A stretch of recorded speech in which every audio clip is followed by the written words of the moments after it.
Saudações, respeitado telespectador. A saúde vive um momento de transformação impulsionada pela tecnologia, com destaque para a inteligência artificial. Esta inteligência artificial que promete revolucionar o diagnóstico, o tratamento e também a gestão do Sistema Nacional de Saúde. Hoje vamos falar sobre o contributo da inteligência artificial no setor da saúde. Elton Marinho é empreendedor brasileiro em tecnologia de saúde, com experiência no desenvolvimento e expansão de soluções digitais para hospitais, clínicas e governos. Lidera projetos como NIM Saúde e 224 Scan, com plataformas que integram inteligência artificial, gestão em saúde e inovação em imagem médica, já implementadas em vários países. Já teve a oportunidade de entrar em contato com alguns profissionais de saúde e avaliar o Sistema Nacional de Saúde. Como olha para o Sistema Nacional? A gente fez um estudo muito legal, a gente já conversa com Moçambique há uns 2, 3 anos, através de alguns amigos, médicos, até clientes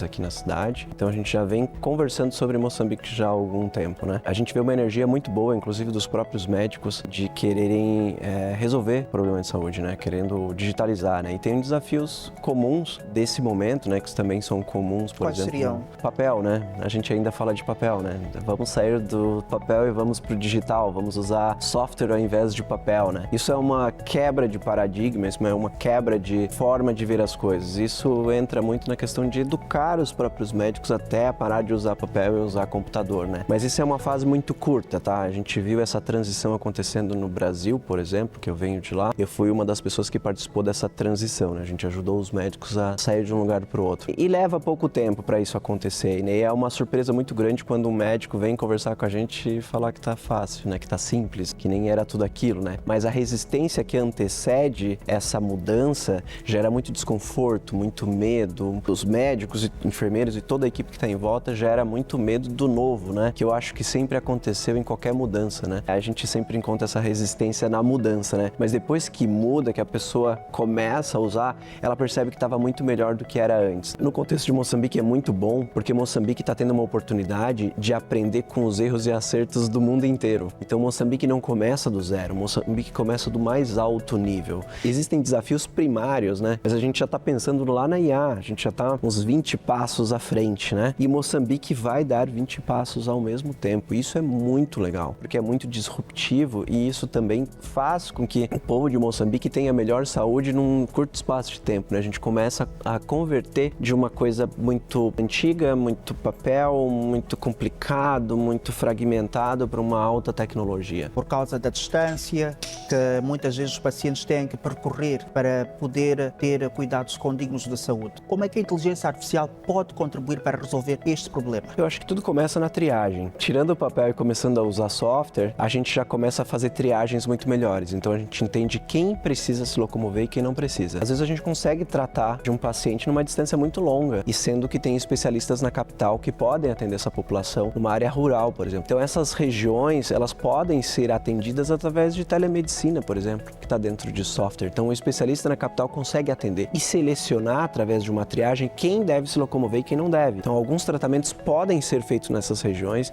e alguns tratamentos aí exigem essa locomoção, né? No caso da minha empresa, a gente consegue fazer análise de imagens de forma remota. Então, por exemplo, existem vários estados, várias regiões de Moçambique que possuem raio-x, tomografia, alguns têm ressonância magnética. A gente consegue centralizar tudo em uma única região e atender esses pacientes nessas várias regiões, mas o especialista não está lá e a IA também não está lá. Então a gente consegue fazer com que uma pessoa seja atendida, por exemplo, em Cabo Delgado e todas essas informações venham parar na capital e essa análise é feita aqui na capital. A IA consegue pegar essa imagem que vem de Cabo Delgado para cá, analisa essa imagem, prepara uma pré-análise que serve tanto para o médico radiologista aqui na capital, por exemplo, como também para a equipe que está em Cabo Delgado aguardando uma resposta. A gente já leva um laudo preliminar. Essas pessoas que estão em Cabo Delgado tratando esses pacientes, ele já tem uma pré-análise do que pode ter ali. Enquanto um médico radiologista na capital, por exemplo, consegue fazer uma revisão daquilo, para ver se aquilo está 100% correto, pode adicionar mais informações e devolver essa informação a Cabo Delgado. E todo esse passo, ele é um passo muito rápido, então o poder computacional que a gente tem hoje, ele é muito rápido, né? Ontem eu dei a sugestão na conferência de a gente utilizar a internet via satélite, enquanto a gente não tem fibra ótica em todo o país. E através de satélite a gente está falando de questões de segundos para fazer essa análise. De novo, né? Moçambique está dando um salto de 20 passos para frente, né? Não é só uma troca de papel para software, é uma troca de papel para software com IA.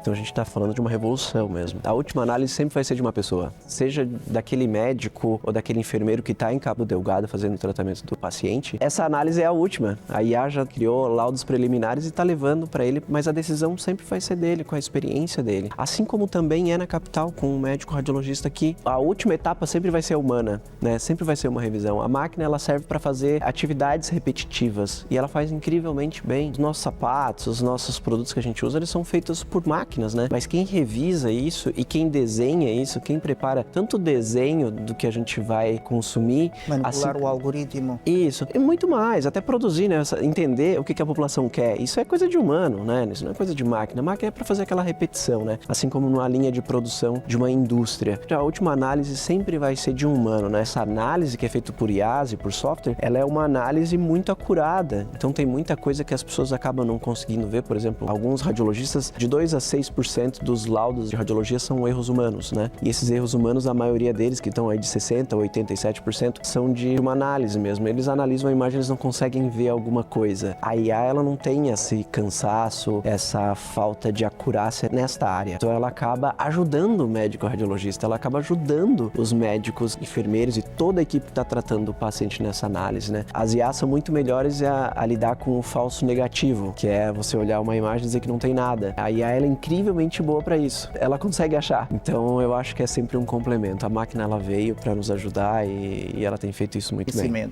Há uma necessidade de preparar tanto a comunidade como também o governo para a introdução desta ferramenta nova. Qual deve ser o preparo para ambas as partes? Eu acredito que o evento, o congresso que está acontecendo agora, né, de saúde digital, ela já é um excelente passo, porque isso faz com que não só as pessoas que estão envolvidas com inteligência artificial, que é o meu caso, é a minha empresa, mas que os médicos, que a imprensa, que o povo, através da imprensa, consiga ter acesso a essas informações, ao que está acontecendo. O trabalho que a gente faz dentro da conferência e também o trabalho que a gente está fazendo aqui junto com a imprensa é um processo de aculturamento, é um processo para dizermos para o povo de Moçambique o trabalho que a gente está fazendo. É um passo muito importante, é um passo de educação, é um passo de saber que existem pessoas, sim, trabalhando aqui para fazer as coisas acontecer e que o governo de Moçambique também, né? Eu não posso falar por eles, mas a minha análise do governo de Moçambique é que de fato eles estão querendo fazer isso e estão se dedicando. E também muitos patrocinadores, muitas instituições de fora veem isso como uma ação muito boa para Moçambique e para o povo de Moçambique. Então a gente tem aí doadores do mundo inteiro com essa expectativa de ajudar Moçambique, de trabalhar. Então esse processo de aculturamento, ele está acontecendo e eu acho que a conferência é um marco para essa comunicação.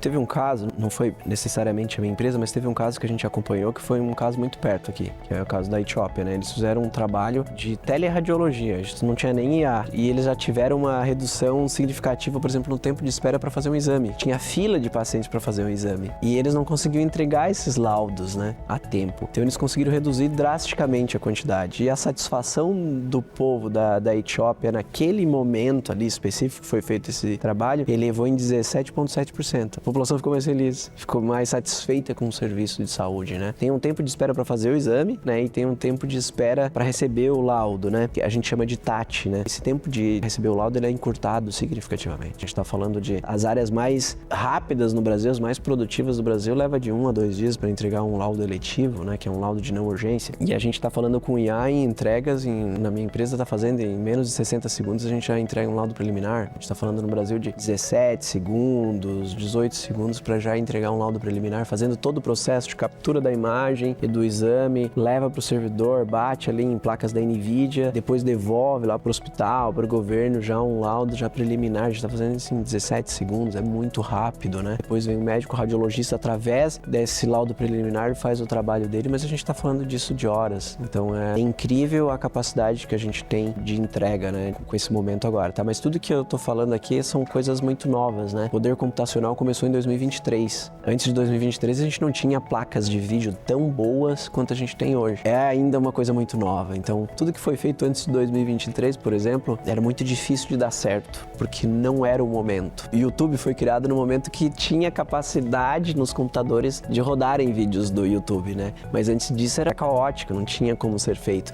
Então o YouTube só nasceu porque tinha condições suficientes para aquilo. A inteligência artificial é a mesma coisa. Modelos de IA que a gente tem na nossa empresa, eles têm acurácia de 94%, 98%. Isso é padrão da Mayo Clinic. Né? São números muito próximos à Mayo Clinic, né? Alguns até diria que iguais. E a Mayo Clinic é um hospital, é uma rede, né? Que dedica muita energia e muito investimento em tecnologia, inclusive em IA. E a gente também está no mesmo nível de inteligência artificial deles lá, já desenvolvendo coisas muito próximas em acurácia do modelo, em acessibilidade, né? Especificidade, AUC, que são características de análise de modelos de IA, né? O bom é que eu venho do Brasil, e no Brasil nós somos mistura, né? Nós somos povo de milhares de regiões do mundo, né? O Brasil, ele foi se misturando, né? Não tem uma raça definida, nós somos muito misturados. Então a gente tem gente do mundo inteiro vivendo lá e tem gente de todos os tipos. E isso acaba ajudando de algum jeito, porque a gente acaba fazendo modelos de IA para várias pessoas do mundo, porque nós somos mistura. Então é diferente de a gente escolher um país onde a maior parte da população é de um determinado tipo, é muito parecida, né? Se a gente pegar imagens, por exemplo, de um país que tem pessoas muito parecidas, muito dificilmente a gente vai conseguir replicar